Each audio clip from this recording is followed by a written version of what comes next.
Assalamualaikum warahmatullahi wabarakatuh. Waalaikumsalam warahmatullahi Selamat pagi sahabat sehat RSUD Banyumas yang berbahagia. Senang sekali kita berjumpa kembali dalam acara Dopokan Putri Domas, Dopokan seputar materi dan informasi dan orang-orang mumpuni RSUD Banyumas. Bersama saya Wasis Sabta Putro, perawat ruang ICU, dan sebelah saya sudah hadir Dr. Arini Nurfamila, spesialis jantung dan pembuluh darah. Selamat pagi dokter. Pagi Pak Wasis. Ya. Sehat selalu ya dok? Sehat, alhamdulillah. Ya. Hari ini tanggal 29 September merupakan Hari Jantung Sedunia atau World Heart Day yang mengusung tema Use Heart for Action atau tema nasional jantung kita. Ayo bergerak untuk sehatkan jantungmu. Hari ini kita akan mengupas tuntas tentang bagaimana penyakit jantung yang sekarang semakin banyak di masyarakat, dan bersama dengan dokter ahli jantung RSUD Banyumas. Dokter?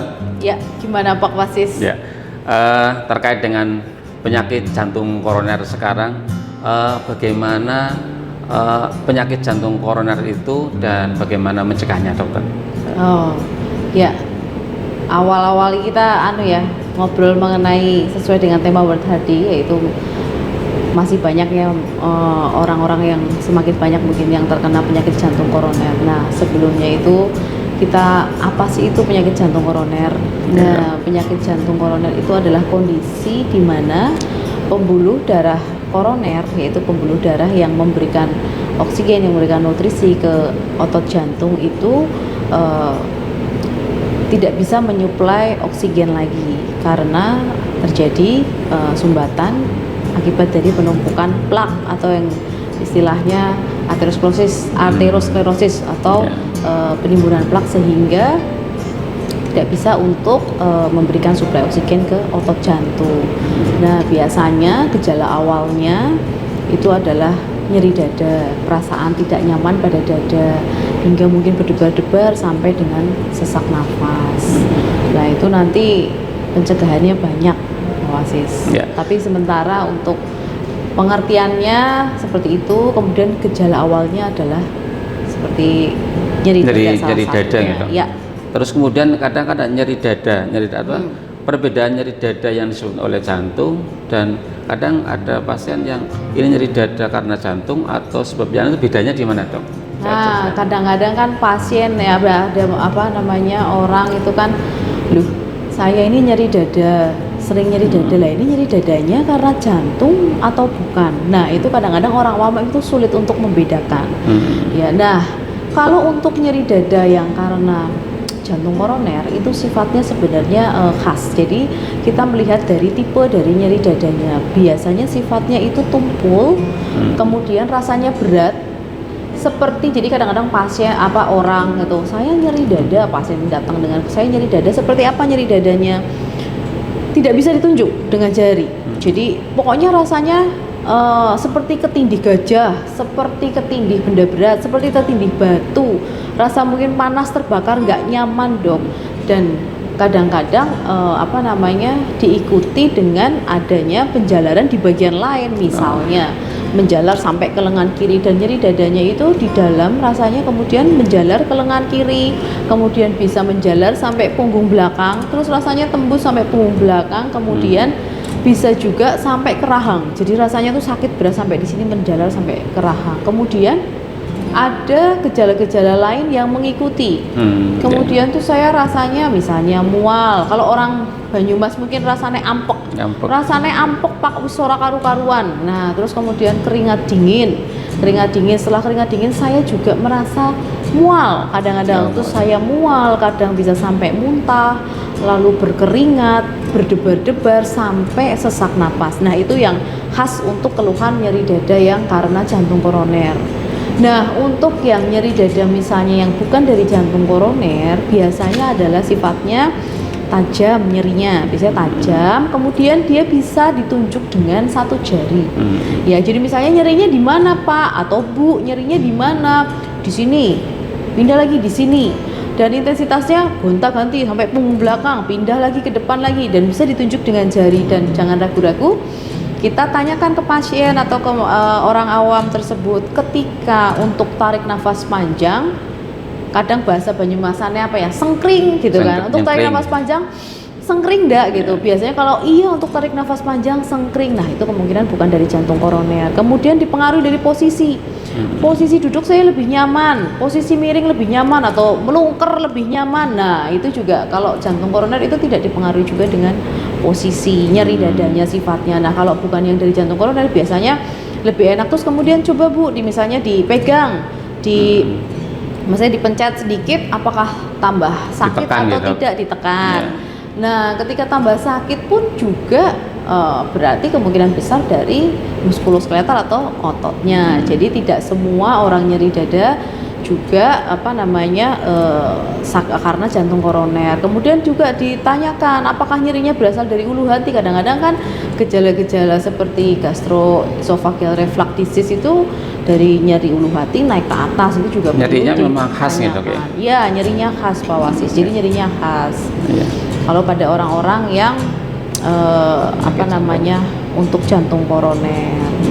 Ya, kemudian dokter, ini kadang kan selain nyeri ada mual, ada muntah gitu dok.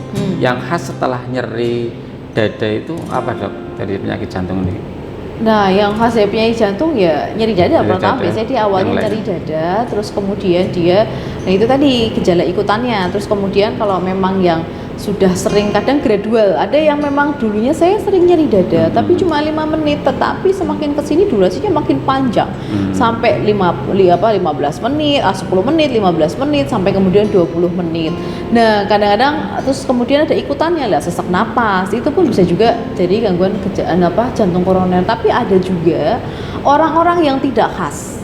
Jadi ada orang kondisi tertentu yang sebenarnya dia jantung koroner tapi keluhannya tidak seperti yang tadi digambarkan.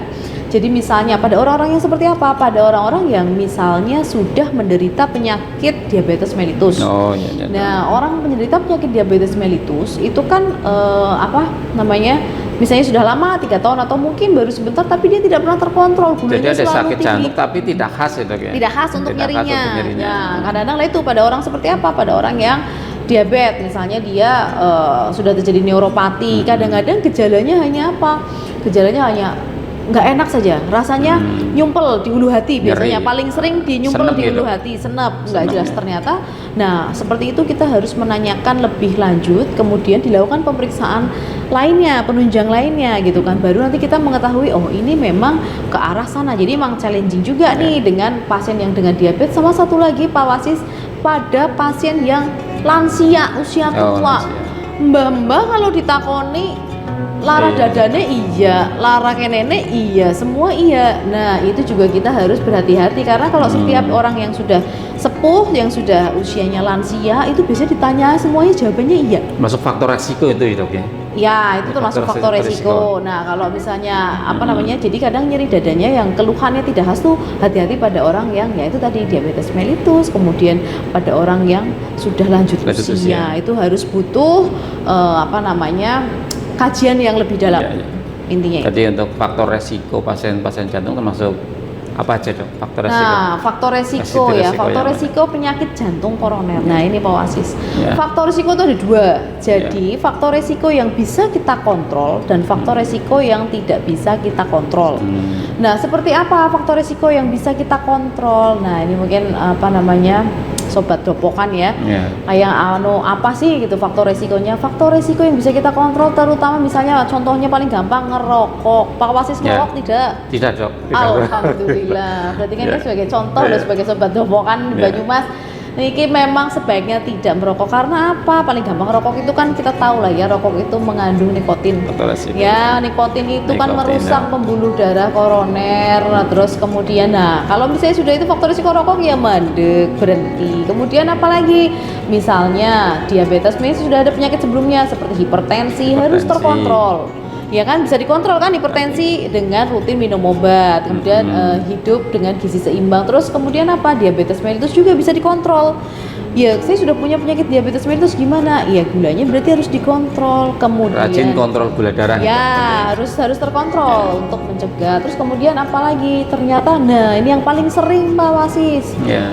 obesitas, apa namanya, karena gaya hidup ya, kegemukan. Nah ini paling gampang. Jadi caranya kepresi bolak-balik nimbang, aku lemu apa enggak gitu kan.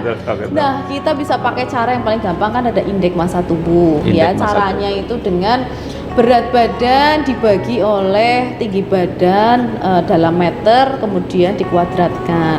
Nah ini ada batasnya nih, kalau misalnya 18 sampai dengan 24,9 itu masih yang normal. Tapi kalau misalnya sudah 25 sampai 27 itu sudah overweight, lebih dari 27 sudah obesitas. Nek kangelan orang duwe kalkulator, tapi ya masa orang duwe kalkulator ya pakai HP. Zaman sekarang sudah canggih. Pakai ini apa namanya? Lingkar pinggang paling gampang Pak Wasis. Kalau laki-laki, ini ada laki-laki berapa dok? Perempuan berapa dok? Laki-laki itu baiknya kurang dari 90 cm. Nah Pak Wasis berapa kira-kira? Saya lebih dari 90 dok. Saya lebih dari 90. Nah itu berarti nanti harus apa namanya dikurangi. Nah kalau untuk perempuan adalah kurang dari 80. Kurang dari 80. Ya itu baiknya seperti itu. Terus kemudian apalagi ya faktor risiko yang lain. Nah, apa yaitu hipertensi, diabetes dikontrol, kemudian gaya hidup, olahraga teratur. Nah, yang tidak bisa dikontrol. Ya, yang tidak bisa dikontrol itu misalnya dia memang punya genetik, riwayat bahwa keluarganya, ayahnya atau saudaranya mempunyai penyakit jantung atau mungkin meninggal di usia muda karena penyakit jantung, itu tidak bisa dirubah. Jadi orang yang punya penyakit jantung itu harus cek ini ya, riwayat keluarga. Ya, genetiknya ada atau tidak. Itu kita juga bisa, itu resiko, faktor resiko yang tidak bisa kita kontrol. Kemudian usia. Ya kalau usia sekarang apalagi laki-laki lebih dari 40 tahun itu sudah termasuk faktor resiko yang tidak bisa dikontrol. Kalau kita kan ini muda terus, tapi kan tidak bisa. Nah, semakin hari semakin tua. Yang penting jiwanya muda Pak. Terus habis itu ada satu lagi yaitu ras. Kadang-kadang ras itu berpengaruh. Orang kulit putih itu memang lebih apa namanya resiko terkena serangan jantung itu akan lebih besar. Kemudian juga genetik laki-laki juga lebih besar ya, lebih besar dibandingkan perempuan. Intinya jadi untuk genetik memang dan ras itu mempengaruhi untuk pasien terkena penyakit jantung itu. Ya untuk selanjutnya dokter, ini bagaimana ketika sekarang sudah terdiagnosis penyakit jantung ini, kemudian pemeriksaan yang sering harus dilakukan dok, pemeriksaan lanjutan yang harus dilakukan apa aja ya dokter? Oh, pemeriksaan screening ya. Sebenarnya screening awal itu sampai untuk screening awal. Nah, sebenarnya sih kalau untuk screening awal ini biasanya kadang kalau orang tidak merasa, nah kita bagi dulu nih screening awal tuh bagi orang-orang yang apa dulu, maksudnya gini, dia sudah mengetahui dia punya faktor risiko. Misalnya gini, aduh saya ngerokok nih, atau mungkin keluarga saya ada yang genetik nih, misalnya genetik memang ada sakit jantung.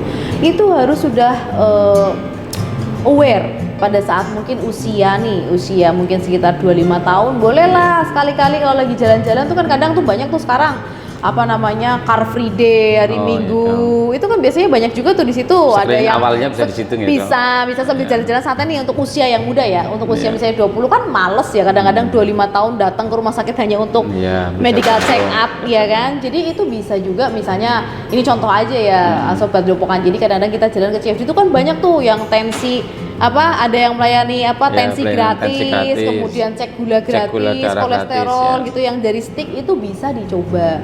Jadi bila tahu loh, oh ternyata tensinya tinggi. Nah setelah itu, itu untuk kelompok umur misalnya umur 25. Tapi nanti kalau udah umur, saya kira kalau sekarang kan trennya semakin muda semakin kadang-kadang resikonya meningkat gaya hidupnya sekarang beda gitu. Karena kan makanan dan gaya hidup. Nah itu mungkin usia 35 masih bisa lah. Pertama kita cek laborat dulu, kemudian untuk cari nih resikonya, apakah saya itu kolesterolnya baik atau tidak, atau yang lain gitu kan, terus asam urat atau yang lainnya, terus kemudian tensi nih, cek tensi itu nggak apa-apa dicek apakah ada kecenderungan untuk hipertensi atau tidak, itu mulai dicek setelah jadi dari screening awalnya dari pemeriksaan dan kemudian terus kemudian dari tadi yang harus aware sendiri berapa IMT-nya, obes atau tidak gitu tuh harus aware. Terus kemudian ketika sudah misalnya nih ada suatu misalnya keluarganya memang dia sudah mulai kadang-kadang nyeri dada, mau 5 menit hilang timbul, itu ya pemeriksaannya bisa dilakukan konsultasi nih ke dokter jantung, kemudian mungkin pemeriksaan lanjutnya bisa kita melakukan kayak rekam jantung, bawasir rekam jantung atau elektrokardiografi. Kemudian nanti bisa dilanjutkan dengan itu harus di rumah sakit ya biasanya itu ya. Ya, sebenarnya kalau untuk EKG itu rekam jantung bisa juga di klinik juga ada, Pak. Klinik ada, kemudian mungkin laboratorium juga ada kalau hanya untuk screening. Nanti kan dibacakan oleh dokter spesialis jantung. Kemudian nanti kalau memang butuh ini ada kecurigaan ke sana, pasti nanti akan dilakukan pemeriksaan lanjutan. Mungkin contohnya seperti treadmill atau mungkin kalau memang sudah berat nyerinya sering hilang timbul atau mungkin seorang lansia yang nggak bisa treadmill lagi bisa dilakukan CT scan kardiak. Itu salah satu contoh urutannya. Ya, begitu sahabat sehat termasuk Banyumas, banyak sekali dijelaskan oleh Bu Dokter ya.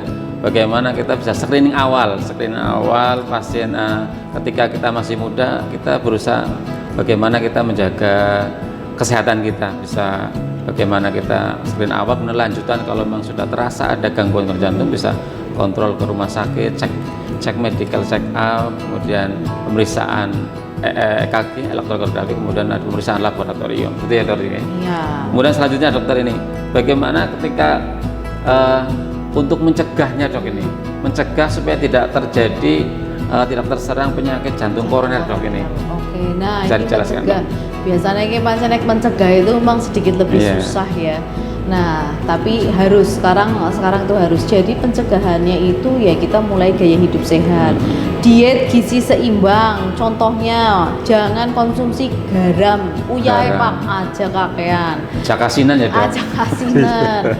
Mengombok hipertensi. Jadi kalau garam itu paling tidak itu kurang dari 3 gram per hari. Jadi 3 gram per hari nih sahabat sehat semuanya. Kurang dari 3 gram. Ya, jadi dia hanya boleh kira-kira berapa ya, 1,5 sendok teh lah. Itu kalau lebih kurang lebih baik. Terus kemudian apalagi kita juga hindari jangan terlalu banyak makan daging merah atau daging olahan. Daging olahan itu ya tidak baik juga.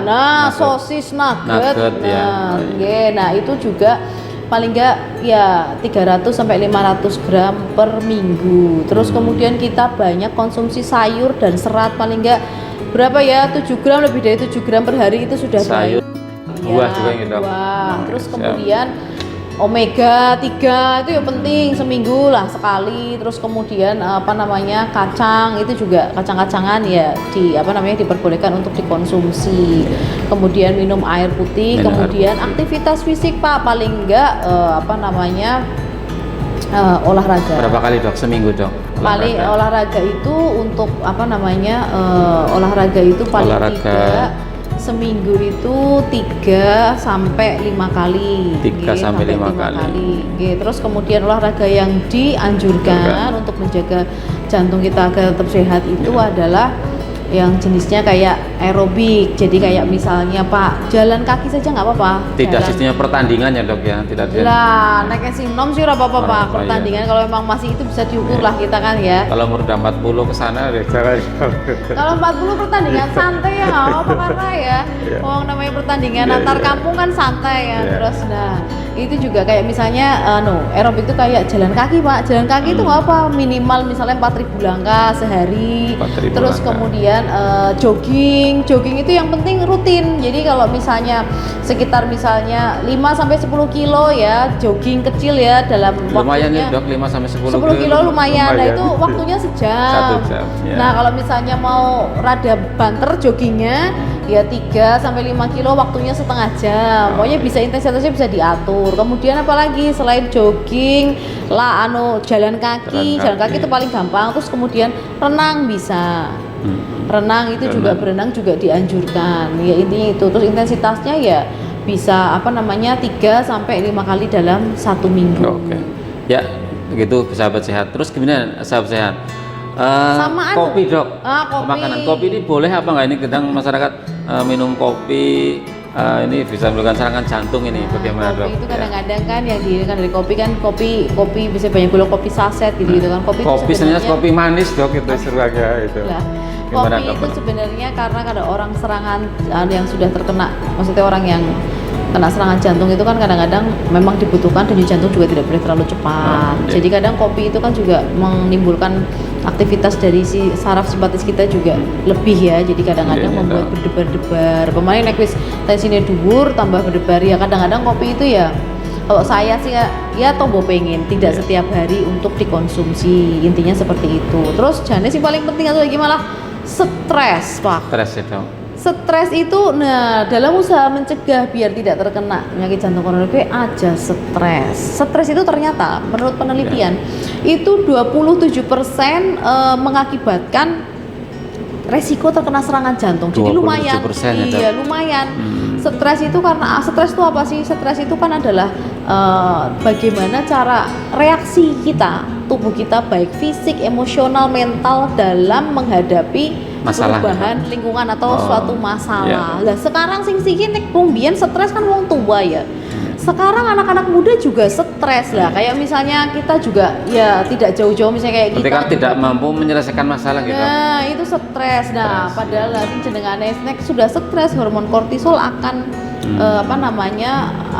akan naik dan bisa meningkatkan tensi. Kemudian orang yang sudah ada modal plak di pembuluh darah koroner bisa mencetuskan pecah jadi serangan jantung. Nah, itu yang tidak diharapkan. Wong nyatanya sekarang stres itu remaja juga mulai stres, bullying di mana-mana, tenaga kesehatan seperti kita stres Stres karena misalnya pekerjaan.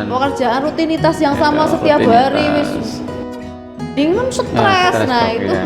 makanya itu harus Jangan terlalu dipikirkan ya, Dok. jangan terlalu dipikirkan, seimbang antara pekerjaan dan kehidupan Iya. yang lain. Jadi caranya dengan gimana? Biasanya kita tetap positive thinking. Iya. Terus Oke. kita melakukan hobi Hobi. yang memang positif. Nah, misalnya olahraga, hobinya mancing ya boleh, Iya, Pak. olahraga ya, Dok. Iya, sih penting ajak lalen Bali naik Iya. mancing, Pak. Terus Nah, terus Gitu, Dok. positive thinking dan Olahraga, lingkungan stres ya, itu, supaya tidak stres gitu. tidak stres, lingkungan yang sosial yang mendukung. Nek orang mendukung tinggal saja. Tinggal saja ya, Dok. Hidup di lingkungan yang Betul.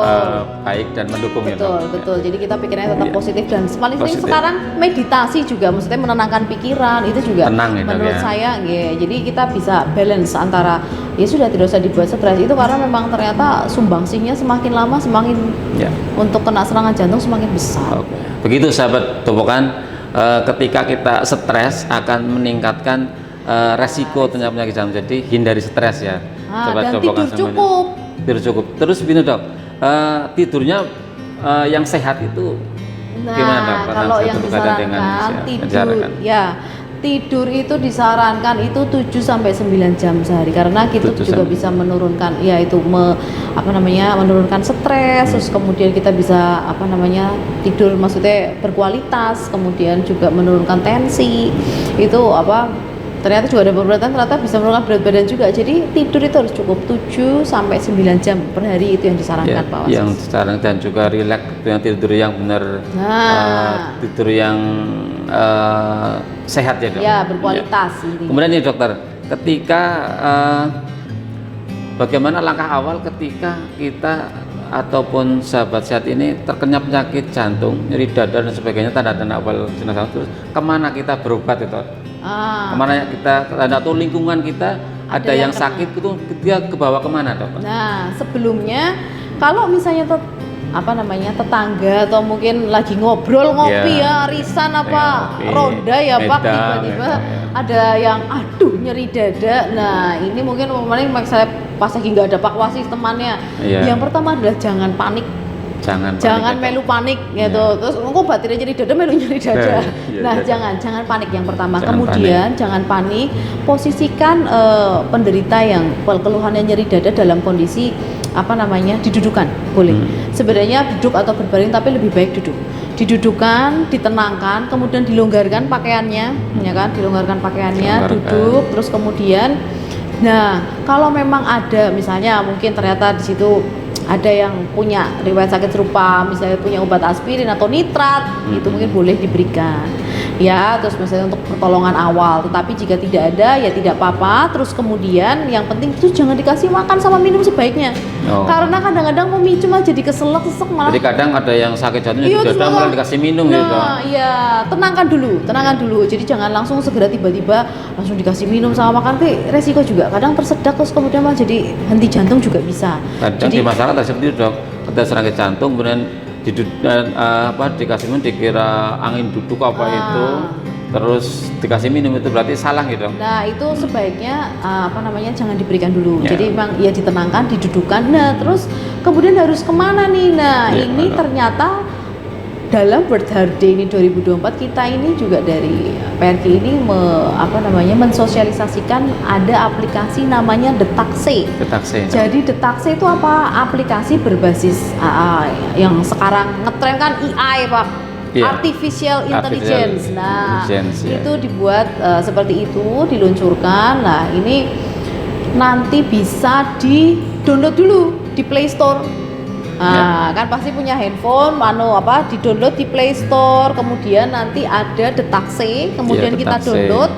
Nah, nanti setelah di-download itu nanti kita daftar dulu, mengisi data diri kita.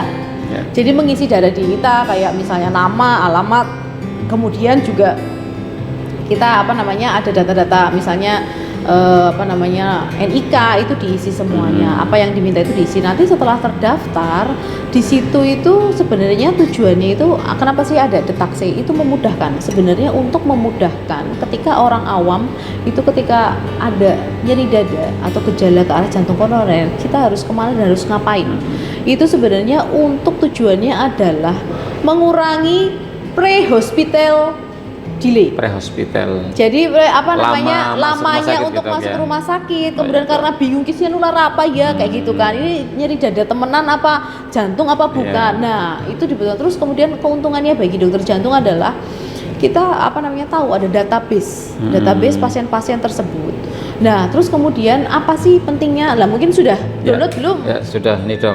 Jadi sahabat sehat semuanya, ketika kita mau mendownload aplikasi Detakse ini, kita masuk di Play Store gitu, Dok. Ya, Play Store. Kita masuk di Play Store. Kita klik aja Play Store. Play Store, kemudian ada aplikasi Detakse yang warnanya merah ini. Warnanya merah ini. Gitu ya, Dok, ya, benar ya? Ya, betul. Ya, warna merah, kemudian kita buka. Terus kemudian di-download, kemudian ada beberapa di sini ada profil, ada pusat layanan, ada hubungi kami, ada pengingat, ada perawatan. Nah ini seperti ini. Silakan, Dok. Ya seperti ini. Nanti kalau sudah masuk, sudah daftar, kita bisa ngelihat aplikasi dari sini. Nah ini tuh pentingnya di mana sih? Ternyata ini ada profil dan ada pusat layanan sesuai dengan domisili kita. Jadi kalau misalnya sobat dopokan, tetangganya atau bayi atau pamannya tiba-tiba nyeri dada, itu langsung saja lapor gejala. Kita pencet, nanti ada kuesioner yang harus diisi. Apakah nyeri dada mengganggu aktivitas sehari-hari? Ya, misalnya di mana nyeri dada dirasakan? Kiri tengah. Terus apakah yang menyebabkan nyeri dada? Misalnya aktivitas. Kemudian lanjut. Nah, apakah pernah nyeri dada seperti ini sebelumnya? Ya, misalnya jawabannya. Dibandingkan nyeri dada sebelumnya, apakah nyeri dada saat ini lebih berat dan lebih sering? Ini ada isiannya, kita pencet lebih berat. Lanjut. Lebih berat. Nah, keluar pusat layanan. Paling atas RSUD Banyumas. Itu disetting sesuai dengan domisili paling dekat di mana. Jangan ragu-ragu, nanti akan diarahkan ke RSUD Banyumas. Nah, nanti di situ muncul maps.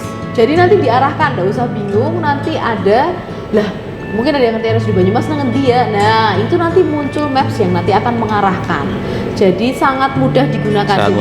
Mempermudah orang-orang untuk mengakses layanan kesehatan dan lebih cepat, dan penanganan diharapkan juga lebih cepat. Nah, ternyata di Detakse ini, Pak, selain dari yang lapor gejala, itu bisa ada manfaat lainnya.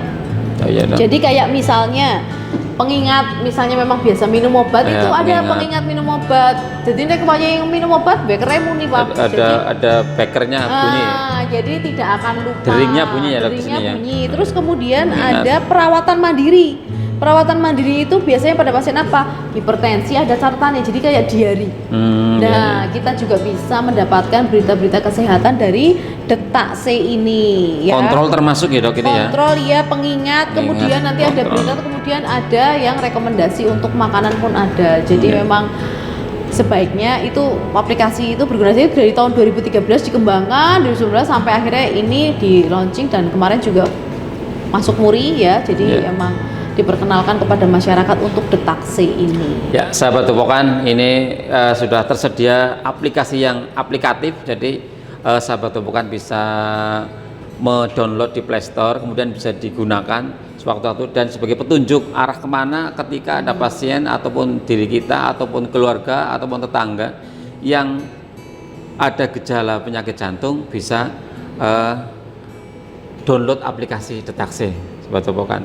Kemudian ini dokter selanjutnya, dokter ini terakhir ini dokter, bagaimana penanganan pasien-pasien penyakit jantung dan apa yang bisa dilakukan di rumah sakit kita, rumah sakit tercinta kita, rumah sakit umum di Banyumas sudah fasilitas apa saja sudah tersedia, Dok? Nah, kalau misalnya sudah detak C ternyata wah serangan jantung beneran, koroner, apa penyakit jantung koroner datang ke IGD RSUD Banyumas. Nah, kalau untuk pemeriksaan sudah saya sebutkan tadi, jadi di RSUD Banyumas ini dari screening kita laboratorium ada, rekam jantung ada, rekam EKG ada, Holter ada, kemudian apa namanya ekokardiografi ada, kemudian CT scan koroner sudah ada. CT scan koroner untuk mengetahui sumbatannya misalnya jantung koroner, sudah ada CT scan koroner, kemudian kita juga sudah ada laboratorium kateterisasi yang di layar belakang ini. Nah, jadi kalau tadi ada pertanyaan, terus kalau sudah seperti itu penyakit jantung koroner kalau sudah sampai RSUD Banyumas diapakan? Nah, kalau untuk yang jantung koroner dengan sumbatan yang total memang sebaiknya kan dilakukan kateterisasi hingga istilahnya pasang ring jantung. Kalau untuk yang sumbatan parsial kita melihat lagi dulu resikonya dibandingkan apa resiko rendah, sedang ataupun tinggi. Ketika tinggi pun sama akan dilakukan kateterisasi. Jadi sudah lengkap gitu di rumah sakit Banyumas gitu. Alhamdulillah sudah. Nah, nanti tinggal dimanfaatkan oleh masyarakat yang membutuhkan. Ngaten Pak Wasis. Oke, terima kasih Dokter Arini. Yang begini sahabat Topokan semuanya, sahabat sehat semuanya, kita sudah mendengarkan yang telah dijelaskan oleh Dokter Arini, spesialis jantung dan pembuluh darah RSUD Banyumas, bagaimana karakter penyakit jantung, kemudian tanda dan gejalanya, kemudian bagaimana pencegahan penyakit jantung, kemudian kemana ketika kita, teman kita ataupun saudara kita terkena penyakit jantung, kita gunakan aplikasi detak C untuk mengetahui kemana yang daerah terdekat kita yang bisa untuk menangani pasien jantung. Dan di Rumah Sakit Banyumas kita tim pelayanan jantung sudah siap untuk memberikan pelayanan jantung secara maksimal dari awal penanganan di IGD, kemudian di poli, bisa langsung sampai pemasangan ring jantung sudah insya Allah alhamdulillah sudah bisa dilaksanakan di RSUD Banyumas. Sahabat sehat sekalian, terima kasih atas perhatian sahabat sehat semuanya. Semoga obrolan kita dengan Dokter Arini, terima kasih dokter sudah bergabung di Topokan Putri Domas. Semoga hari ini bisa lebih baik dan bermanfaat untuk sahabat sehat semua. Jangan lupa klik share dan subscribe. Terima kasih. Assalamualaikum warahmatullahi wabarakatuh.